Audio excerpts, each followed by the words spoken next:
Talking drum, যার কথায় পাল্টে যেত পুরো যুদ্ধের গতিপথ, যার আওয়াজে মুহূর্তেই উভয় সংকটে পড়ে যেত শত্রুপক্ষ।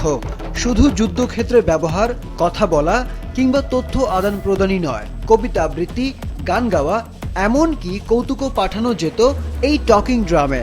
এই অত্যাধুনিক সময়েও বহু আগের এই আবিষ্কার রীতিমতো চমকে দেয়। পশ্চিম আফ্রিকার ঐতিহ্যবাহী এই বাদ্যযন্ত্র মানুষের কণ্ঠস্বর ও সুরকে অনুকরণ করে তথ্য আদান প্রদান করত, যা শুধু আফ্রিকানদের দ্বারাই সম্ভব। বহুবার চেষ্টা করেও এই রহস্য উদ্ঘাটন করতে পারেনি কেউ। তবে টকিং ড্রাম নিয়ে বিস্তারিত ব্যাখ্যা দিয়েছিলেন জন ক্যারিংটন নামের এক ইংরেজ missionary. Talking drums of Africa শিরোনামের একটি বইয়ে তিনি লিখেছেন, একটু সুরের তারতম্যই পাল্টে দেয় আফ্রিকান ভাষার অর্থের পার্থক্য, যা অন্য ভাষায় অসম্ভব। একসময় পশ্চিম আফ্রিকার বড় একটি অংশ ফ্রান্সের অধীনে ছিল। তখনই চুরি করা হয় আফ্রিকানদের এই অভিনব আবিষ্কার।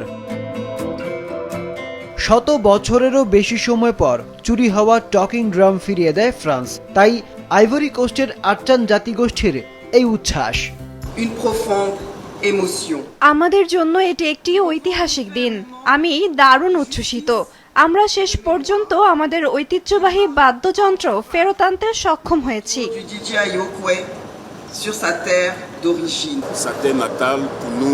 আমরা আমাদের সত্যিকারের পরিচয় ফিরে পেয়েছি, যা আমাদের থেকে চুরি করা হয়েছিল। এটা এখন আমাদের ঘরে ফিরেছে চিরদিনের জন্য।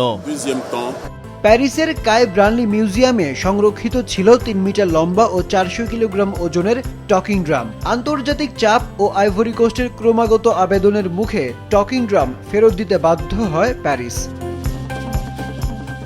আরিফুদ্দিন নবীন, মাছরাঙা, নিউজ ডেস্ক।